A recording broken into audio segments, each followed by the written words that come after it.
We are back on Get Up. NBA big news. Luka Doncic and Cade Cunningham will be eligible for end-of-season awards after the league and the Players Association agreed they would be allowed to bypass the 65-game threshold. Luka played 64 games, missed 2 in December due to the birth of his child.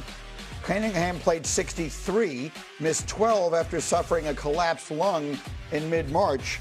Interestingly and significantly, Anthony Edwards was not granted this special dispensation, if you will. So let's start, Vinny Goodwill and Iman Shumpert. Let's start with the explanation. How did the league arrive at this with Luka and Cade Cunningham and not with Anthony Edwards? Well, you look at the difference in circumstances. Cade Cunningham's collapsed lung, there's been 5 instances of this in NBA history from their tracking. They viewed it not as an injury, but as of a circumstance. Plus, he came back early that showed the initiative to come back and play. Secondarily, Luka Doncic going overseas for the birth of a child. Right. Once again, circumstances. Anthony Edwards was in and out of games in the last week of the season. I think that's in part because he or his people did not let it be known to the league that they would be applying for this extraordinary condition situation. So he wound up missing like 3 of the last 4 games, and that took him out of it. I think that's a good thing, Greeny, because it shows that there is still some letter of the law that is going to be followed, that if every appeal went through,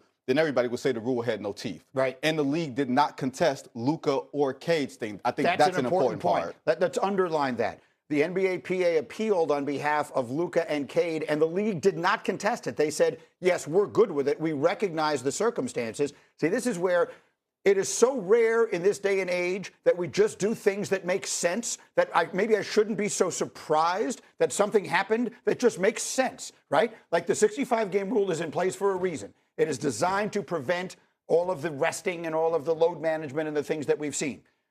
Whether it's doing that or not, notwithstanding, that's its purpose. It is not designed to penalize a player who suffered a collapsed lung on the court or to keep a player from being with his wife or girlfriend when they're having a baby. So we just applied some actual common sense to the situation, and it worked out. I, for one, am delighted to see it. What do you think of it, Shum? Yeah, I mean, I have mixed feelings about it. Tell me. I told you, like, I'm very much so, like, if you have a rule, you have to set it. Otherwise, like I said when I came in here, right. I want in on it too. Right. I should be, maybe I should be eligible. You Right. know what I'm saying? Yeah. Like, I get that mentality of it. I do also, though, love the fact that the NBA is staying consistent with they promote us as fathers. And, you know, Luka going out there and doing that for the birth of his child, that's something that the NBA always promotes. You know what I'm saying? Fatherhood is always a ongoing theme in the league. So Right. I understand them respecting that. I understand them respecting Cade's injury. But, again, I also understand the salty feelings of an Anthony Edwards, where it's like, you know, he got hurt on court. You know what I mean? Doing this stuff, and it's unfortunate, but it's like, this is what we doing for. You know what I mean? I understand the rules in for tanking and, you know, load management and all that, but this is integrity of the game, and this is also, you know, the safety of the players. This is all that, and you walk up to this line now and feel like, well, if that guy got across, you know. I think the illness was the thing with Anthony Edwards that the league looked at, not the injury, but the illness that cost him a couple of games. What was it, like the staph infection thing? Yeah, no. I don't know if it was a staph infection. I think it was another circumstance. He had a set of circumstances. Yeah. Let me read you from his agent. His agent released a statement. Justin Holland is Anthony Edwards' agent. He released a statement that said, for me personally, I'm a bit confused at the clemency for Cade, who missed time for something that happened on the court, and not Ant, who missed time for an infection. But ultimately, you already know Ant isn't tripping over it at all. He was mad he didn't get to 62, not because he missed out on awards. He was mad because it meant he didn't get to play in all 82, which is what he always tries to do for his teammates and fans. You know the only thing he wants is a ring. Candidly, that's a great statement. That's an outstanding statement. It is, and I think it's important that the rule is put in place not to be punitive, but to incentivize. And if you wind up being punitive towards Cade and Luka, it takes away the spirit of the rule. They don't want it to be so that you can't have awards. Right. They want it to be so that you can play in nationally televised games so fans can get their money's worth. Yeah. And so that's why you have appeals process. I have no problem with it. Okay, so those decisions made yesterday. Now the big decisions start getting made tonight and tomorrow. Let's look at Saturday's slate of games for the first round of the NBA playoffs, that magnificent first day where all these games are in action. 1 Eastern, Raptors, Cavaliers. That's followed by the T-Wolves and Nuggets, a great series. Hawks and Knicks here at the Garden. And then the day will end with a huge matchup out west. The 5-seed Rockets, LeBron and the Lakers, 8:30 Eastern on ABC. So, Vince Goodwill, I gave you a homework assignment. I said, give me the 3 keys for the Knicks to advance out of this series with Atlanta. Let's do it. Show up. I mean, I don't Show know. up. That's not enough. I know. I wasn't great at homework, Greeny. I was great showing up today at the test. Okay. The 3 keys are, for one, Karl Anthony Towns. Yep. They have to feature him in this series because of the way that the Hawks play defensively. He's going to get a lot of open shots, a lot of trail threes. He averaged over 25 in the games against the Hawks this year. He's their big advantage.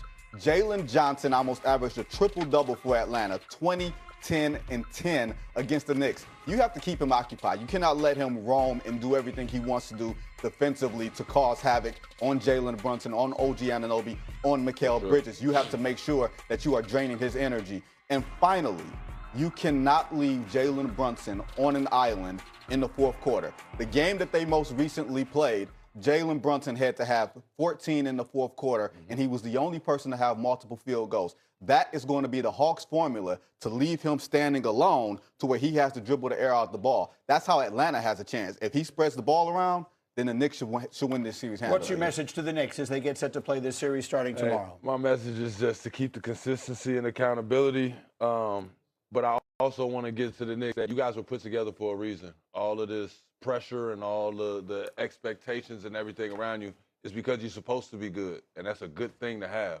It's not something to walk away from. So I just want to challenge the Knicks to take that on and not feel so much like there's so much pressure on us, but it's like, no, there should be pressure on us because they know we should be winning. So go out there and win. Billie Jean King said pressure is a privilege, and it made that, but the pressure is real, right? What are the stakes, in your opinion, if the Knicks lose in this first-round series? If the Knicks lose, which I don't think necessarily will happen. No, but neither do I, but if they did. In talking to people across the league for the past 3 or 4 days, they believe that the Knicks will seriously take a look at removing Mike Brown as head coach because the stakes are so high, because this series should be a mismatch for them.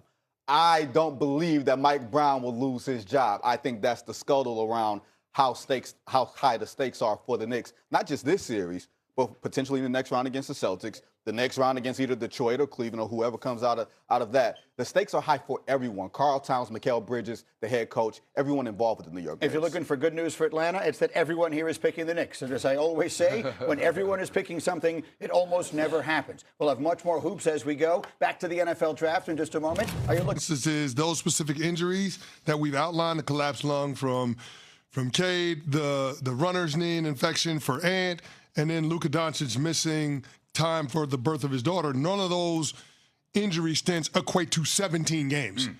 So I guess my problem with the league and the appeals process is the incongruency of it, because it seems arbitrary to allow Cade Cunningham and Luka Doncic to qualify for postseason awards and not Anthony Edwards. And I think head coach Chris Finch put it best, head coach of the Minnesota Timberwolves. He said, and I quote, "I'm not sure why we have a rule if we have an appeals process that is overturned in 2/3 of the cases that were held before it.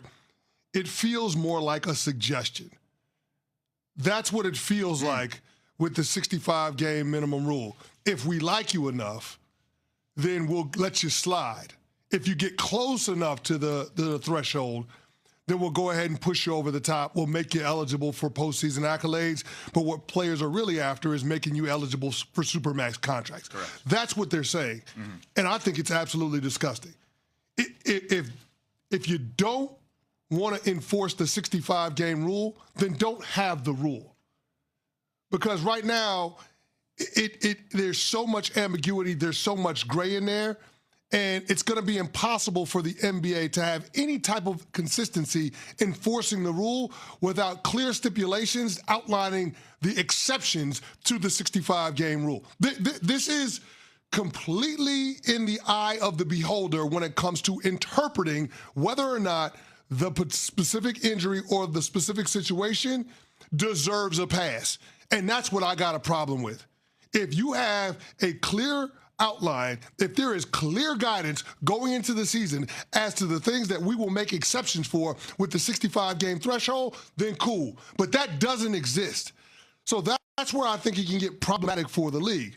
Now, when it comes to the case of Luka Doncic specifically, as a Lakers fan, I'm glad that he's going to qualify for the opportunity because I'd like to have our star player be an all-NBA guy.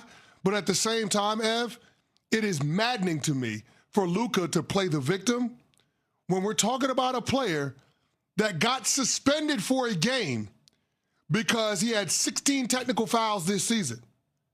If he did play in that game, he would be eligible for postseason awards. That's right.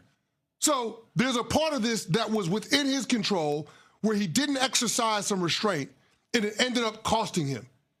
Isn't that how things work in real world? Yeah. If you make a mistake, it could cost you a lot of money. Well, Luka made a mistake. With all of his complaining to the refs on the court, getting technical fouls, ultimately cost him a game, and that game was the game that he needed in order to qualify for the 65-game threshold. It is disgusting to me that the NBA has a rule and they won't enforce the rule.